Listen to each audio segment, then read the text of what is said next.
വിവിധ ആവശ്യങ്ങൾ ഉന്നയിച്ച് സംസ്ഥാനത്തെ പ്രതിപക്ഷ തൊഴിലാളി സംഘടനകളും സർക്കാർ ജീവനക്കാരും അധ്യാപക സംഘടനകളും നടത്തുന്ന പണിമുടക്ക് പൂർണ്ണം. സെക്രട്ടേറിയറ്റ് അനക്സിൽ ഭരണപക്ഷ തൊഴിലാളി സംഘടനാ നേതാക്കൾ സമരാനുകൂലികളെ കയ്യേറ്റം ചെയ്തു. സെക്രട്ടേറിയറ്റ് ജീവനക്കാരും പണിമുടക്കിന്റെ ഭാഗമായി സെക്രട്ടേറിയറ്റിൽ 40% ജീവനക്കാർ ഇന്ന് ഹാജരായില്ല. വിവരങ്ങളുമായി ശ്യാം കങ്കാലിൽ ചേരുകയാണ്. ശ്യാം, ഈ സംസ്ഥാന സർക്കാരിൻ്റെ ജനവിരുദ്ധ തൊഴിലാളി വിരുദ്ധ ജീവനക്കാരോടുള്ള വിരുദ്ധ മനോഭാവത്തിനെതിരെയാണ് പ്രതിഷേധം ശക്തമായത്. പണിമുടക്ക് ഇരുതരത്തിലാണ് പുരോഗമിച്ചുകൊണ്ടിരിക്കുന്നത്. സുരേഷ്, ഇന്ന് രാവിലെ മുതൽ സർക്കാർ ജീവനക്കാർ പണിമുടക്കിൽ ഏർപ്പെട്ടിരിക്കുകയാണ്. ഭരണ അനുകൂല സംഘടനകളിൽ നിന്ന് വിട്ടുനിൽക്കുന്ന എല്ലാ ജീവനക്കാരും, സർക്കാർ ജീവനക്കാരും അധ്യാപകരും ഇടതുപക്ഷ CIT യൂണിയനുകളിൽ ഒഴികെ ഉള്ള എല്ലാ തൊഴിലാളി സംഘടന യൂണിയനിൽപ്പെട്ട ജീവനക്കാരും അധ്യാപകരും ആണ് ഇപ്പോൾ ഈ സമരത്തിൽ പങ്കെടുത്തിട്ടുള്ളത്. എന്തായാലും സമരം ഏകദേശം പൂർണ്ണമായി എന്ന് വേണം നമുക്ക് മനസ്സിലാക്കാൻ. ഏകദേശം 40% ജീവനക്കാർ ഇന്ന് സെക്രട്ടേറിയറ്റിൽ ഹാജരായില്ല.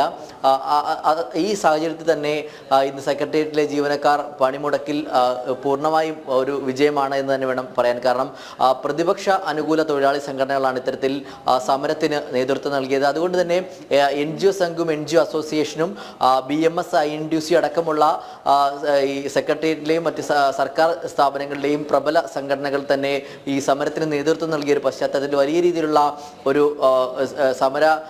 സമരത്തിന് വലിയ പിന്തുണയുമായി തന്നെ ജീവനക്കാർ ഇന്ന് ഹാജരാകാതിരുന്നു. ഈ സമരത്തിൽ പങ്കെടുത്തിരുന്നു. തുടർന്ന് ഫെറ്റോയുടെ നേതൃത്വത്തിൽ സെക്രട്ടേറിയറ്റിലേക്ക് പ്രതിഷേധ മാർച്ച് നടത്തിയിരുന്നു. ഈ മാർച്ച് ഫെറ്റോയുടെ സംസ്ഥാന പ്രസിഡന്റും NDUവിൻ്റെ സംസ്ഥാന നേതാക്കളടക്കമുള്ളവർ ഈ മാർച്ചിൽ പങ്കെടുത്തിരുന്നു. NGO സംഘിൻ്റെ സംസ്ഥാന പ്രസിഡന്റും ഈ മാർച്ചിൽ പങ്കെടുത്തിരുന്നു. വലിയ രീതിയിലുള്ള പ്രതിഷേധമാണ്. കാരണം ഈ സർക്കാരിൻ്റെ ഈ നിലപാട് തിരുത്താൻ തയ്യാറാവാത്ത പശ്ചാത്തലത്തിൽ മുന്നോട്ട് പോവുകയാണെങ്കിൽ വീണ്ടും വലിയ രീതിയിലുള്ള പ്രതിഷേധങ്ങൾ സംഘടിപ്പിക്കും. നിലവിൽ ഇപ്പോൾ നടത്തിയത് വെറും സൂചനാ സമരം മാത്രമാണ് എന്നതാണ് സംഘടനാ ഭാരവാഹികൾ നമ്മളോട് വ്യക്തമാക്കിയത്. എന്തായാലും DA കുടിശ്ശികയും മറ്റ് ക്ഷാമബത്ത അടക്കമുള്ള കാര്യങ്ങളിൽ ഒരു സർക്കാരിൻ്റെ ഭാഗത്തു നിന്നും അനുകൂലപരമായ ഒരു നടപടി ഉണ്ടാകുന്നതുവരെ ഈ സമരവുമായി മുന്നോട്ട് പോകുക എന്ന് തന്നെയാണ് തൊഴിലാളി സംഘടനകൾ വ്യക്തമാക്കുന്നത്. ഏകദേശം 40% ആളുകൾ ഇന്ന് സെക്രട്ടേറിയറ്റിലും മറ്റ് സർക്കാർ ഓഫീസുകളിലുമായി ഹാജരാവാതിരുന്നതോടെ സർക്കാർ ഓഫീസുകളുടെ പ്രവർത്തനം ഭാഗികമായി പ്രവർത്തനരഹിതമായി എന്ന് വേണം നമുക്ക് പറയാൻ. കാരണം അത്രത്തോളം ജീവനക്കാരുടെ സാന്നിധ്യം ഇന്ന് ഈ സമരത്തിലുണ്ടായിരുന്നു.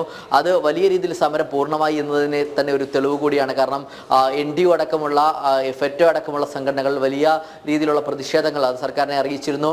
ഒപ്പം തന്നെ 2021 മുതലുള്ള ക്ഷാമബത്ത അവർക്ക് കൃത്യമായി നൽകാനുണ്ട് എന്നതാണ് സർക്കാർ ജീവനക്കാർ ഉന്നയിക്കുന്ന പ്രധാനപ്പെട്ട ആരോപണം.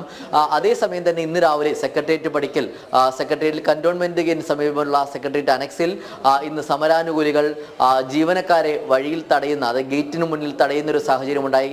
ഇത് പിന്നീട് ഉന്തുന്തള്ളിലേക്കും വാക്കേറ്റത്തിലേക്കും ഒക്കെ പോയിരുന്നു. ചെറിയൊരു സംഘർഷാവസ്ഥ സ്ഥലത്ത് സൃഷ്ടിച്ച ഒരു സാഹചര്യത്തിലാണ് കന്റോൺമെന്റ് പോലീസ് അടിയന്തരമായി ഇടപെട്ട് സമരക്കാരെ പിന്തിരിപ്പിക്കുന്ന ഒരു സാഹചര്യം ഉണ്ടായത്. എന്തായാലും വലിയൊരു പ്രതിഷേധം ഉണ്ടായ സാഹചര്യത്തിൽ ഇത്തരത്തിൽ പോലീസ് ഇടപെട്ട് ഈ സമരക്കാരെ പിന്തിരിപ്പിക്കുന്ന ഒരു സാഹചര്യം ഉണ്ടായി. ഒപ്പം തന്നെ ഈ ഇടത് യുവജന നേതാക്കളും ജീവനക്കാരും ചേർന്ന് ഈ സമരക്കാരെ കയ്യേറ്റം ചെയ്യുന്ന നിലയിലേക്കും കാര്യങ്ങൾ പോയിരുന്നു. അപ്പോൾ പോലീസ് തന്നെ അടിയന്തരമായി ഇടപെട്ട് ഇതിനൊരു പരിഹാരം കണ്ടിരുന്നു. അതുകൊണ്ട് തന്നെ പിന്നീട് ഒരു സംഘർഷാവസ്ഥ അവിടെ ഒഴിവായി എന്ന് വേണം നമുക്ക് മനസ്സിലാക്കാൻ. എന്തായാലും പിന്നീട് ഫെറ്റോയും ഒപ്പം തന്നെ BMS INTUC അടക്കമുള്ള സംഘടനാ നേതാക്കളും സമരക്കാരും ഈ അധ്യാപകരും അടക്കമുള്ള ആളുകൾ സമരത്തിൽ പങ്കെടുത്തത് സമരം പൂർണ്ണമായി എന്നതാണ് നമുക്ക് ഈ അവസരത്തിൽ മനസ്സിലാക്കാൻ. ഇത് വെറും ഒരു സൂചനാ സമരം മാത്രമാണ് എന്നുള്ളതാണ് ഇടത് അനുകൂല സംഘടനാ നേതാക്കൾ ഒഴികെയുള്ള ബാക്കിയുള്ള തൊഴിലാളി സംഘടനാ നേതാക്കൾ വ്യക്തമാക്കുന്നത്. എന്തായാലും CITയും ഇടത് യൂണിയൻ അനുകൂലമായ മറ്റ് സംഘടനകളും ഒഴികെ എല്ലാ ആളുകളും തന്നെ എല്ലാ സർക്കാർ ജീവനക്കാരും തന്നെ ഇന്ന് ഈ സമരത്തിൽ പങ്കെടുത്തു എന്നുള്ളതാണ് ഏറ്റവും ശ്രദ്ധേയമായത്. അതുകൊണ്ട് തന്നെ ഒരു തരത്തിൽ പറയുകയാണെങ്കിൽ സമരം പൂർണ്ണമായി എന്ന് വേണം നമുക്ക് മനസ്സിലാക്കാൻ. പ്രതിപക്ഷ സംഘടനകൾ ആഹ്വാനം ചെയ്ത പണിമുടക്ക് പൂർണ്ണമാണ്. ശ്യാം കങ്കാലാണ് വിവരങ്ങൾ നൽകിയത്.